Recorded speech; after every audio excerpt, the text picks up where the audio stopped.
E vem conferir uma análise do terceiro episódio da segunda temporada de Dandadan.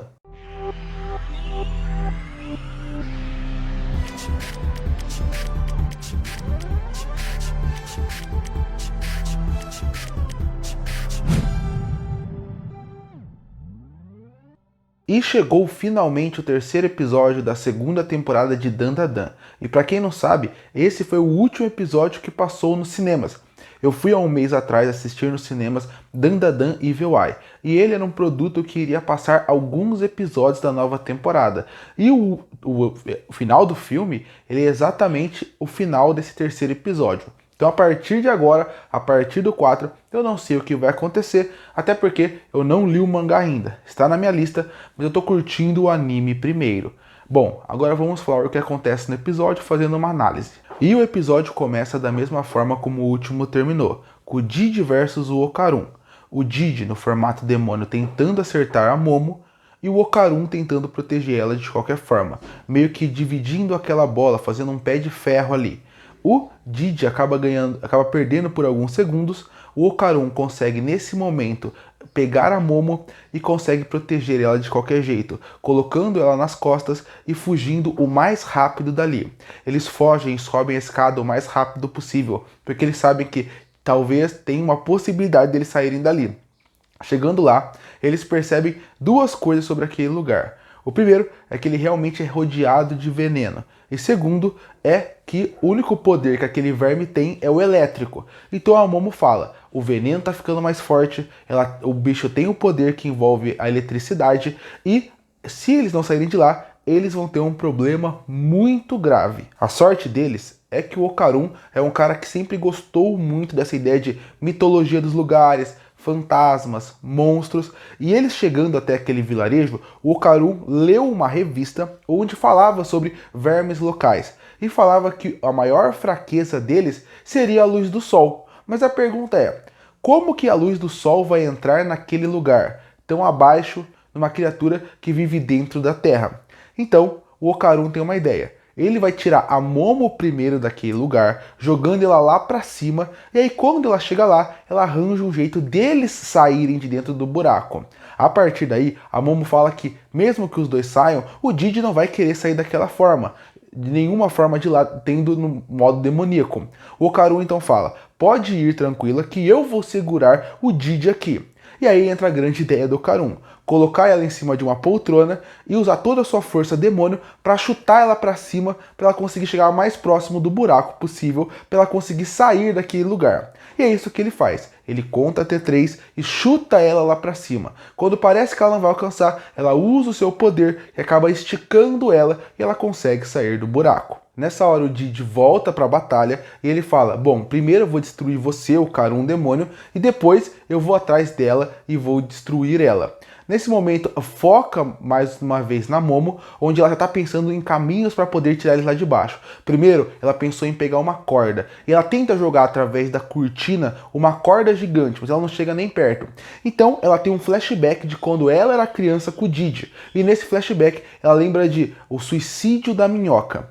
Então, a partir daí, ela pensa, tem uma solução que eu posso tentar fazer. E ela põe fogo na casa. Pondo fogo na casa, ela acaba chamando ajuda para os bombeiros chegar mais perto. Porque ela acha que com a fumaça, talvez aquilo ajude a fazer com que as coisas saiam do lugar. E depois continua a luta, numa animação fantástica. Dandadan, ele surpreende com a alta qualidade que a sua animação tem. Claro, separar frame a frame, se for injusto assim, você vai achar um ponto ou outro que não está tão bem renderizado. Mas no modo geral, você vai perceber o quanto a animação é boa, o quanto ela é fluida. E a luta Didi versus Okarun, ela é muito fácil de entender, e eu digo mais, se você for vendo com detalhes, você vai perceber o quanto os animadores eles se preocuparam em colocar detalhe por detalhe em cada momento daquela luta, para poder dar uma individualidade para cada um e para destacar os seus atributos físicos e o seu poder. A luta vai ficando um pouco mais tensa, e quando o Didi parece que tem a vantagem total, ele tá ganhando do Okarun, ele sente algo estranho. Ele percebe que o veneno que o verme tá soltando naquele lugar está afetando muito o corpo do Didi. Então você até deixa entender que o demônio não conseguiu dominar o corpo total do Didi naquele ponto. Nesse momento ele fala: bom, já que esse corpo não vai aguentar muito, eu vou ter que usar todas as forças para te matar de uma vez e continuar minha jornada, senão eu vou morrer aqui. Nesse ponto, com aquela bola mística, o Didi chuta para perto do Okarun e prende ele no formato de uma casa. Nessa hora, o Okarun tem uma visão rápida de várias pessoas lá e o Didi acaba chegando mais perto. Ele entra na casa e ele fala que vai destruir o Okarun. Ele acaba batendo muito nele, sem o Okarun ter como conseguir ter um contragolpe, até que o momento o Didi, colocando muita prepotência naquela batalha, ele começa a falar que ele vai destruir ele e depois ele vai fazer brincadeiras até matar, vai torturar a Momo até matar ela.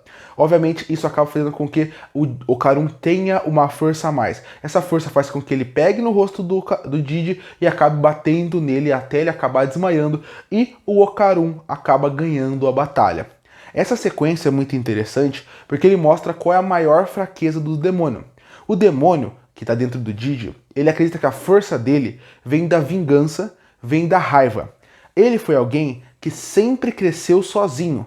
Ele foi alguém que nunca teve a confiança de amigos ou de família para fazer com que ele tivesse a capacidade de ter uma ligação com pessoas. Tanto que a ligação que mostra que ele tem através dos séculos com as pessoas que foram morrendo naquela casa eram ligações falsas.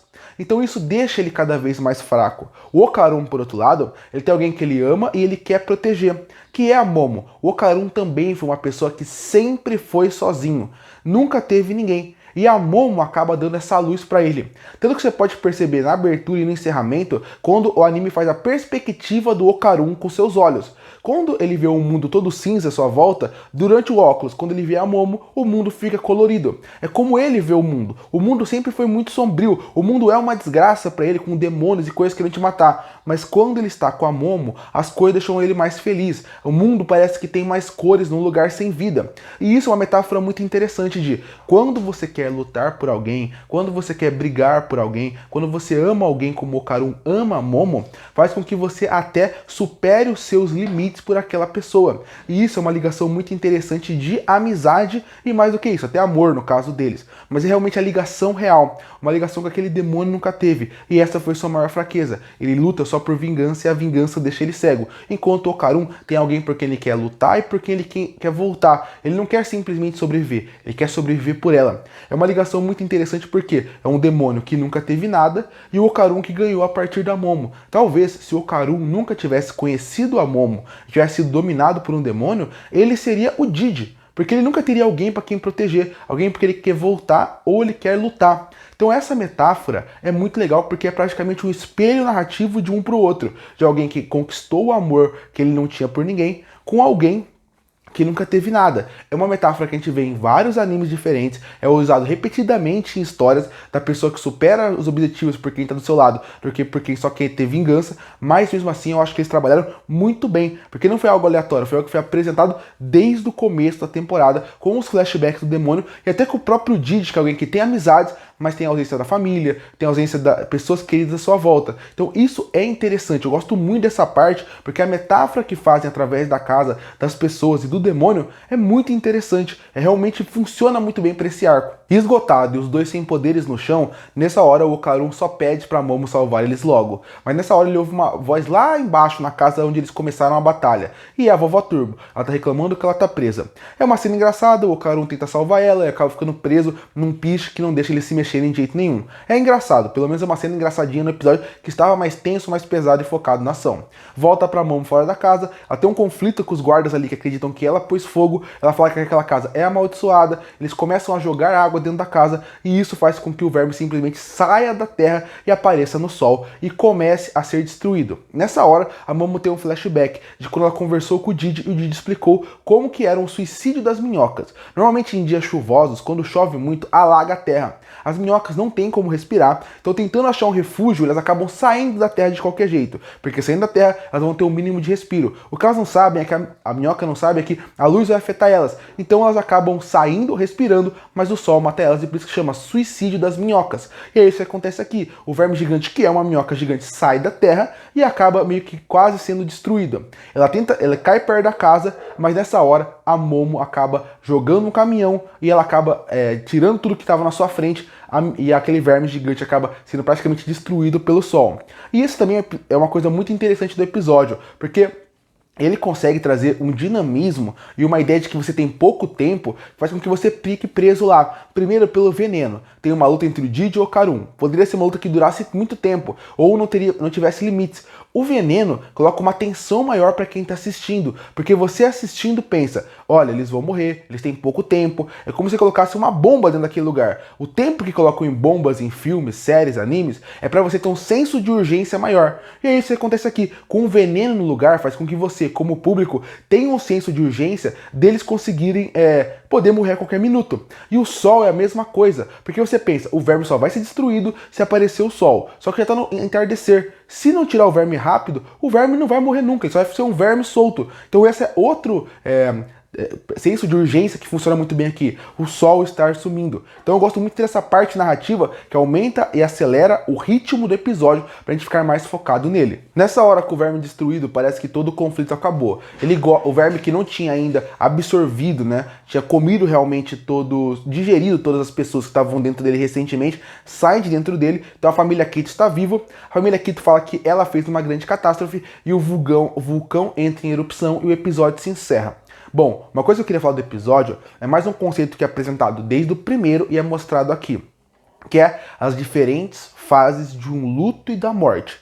Porque quando começa a temporada, eles falam muito sobre a morte de pessoas que a gente se importa. Falando muito sobre o Didi e como o Didi perdeu muitos seus familiares. Isso sem contar que a gente não conhece nada da família da Momo sem ser sua avó e também nada da família do Karun. Então ele meio que fala sobre a morte como é alguém que se importa com ela. A morte sendo algo que as pessoas olham e meio que sentem aquilo 100%. Quando vai pro segundo episódio, a gente praticamente fala da morte de um outro sentido, de pessoas que são sacrificadas e de pessoas como o demônio principal, onde praticamente ninguém se importa com ele. A morte triste de pessoas que não vão estar no seu velório, a morte triste de pessoas que não vão te lembrar em vida, algo que também é muito triste. E no terceiro, com o Verme, ele fala muito sobre o suicídio, que é um outro tipo de morte. Eu gosto muito como esses 3 episódios vão trabalhando isso de forma diferente, com uma linguagem até mais tranquila, porque são assuntos pesados, mas que em Dandadan, com a ação, com a história, com a narrativa, com os personagens e com um pouco da piada, isso vai até amenizando um assunto que é muito sério e muito difícil de se conversar. Eu gosto muito desse terceiro episódio, porque ele meio que vai para um desfecho do arco de uma maneira muito interessante.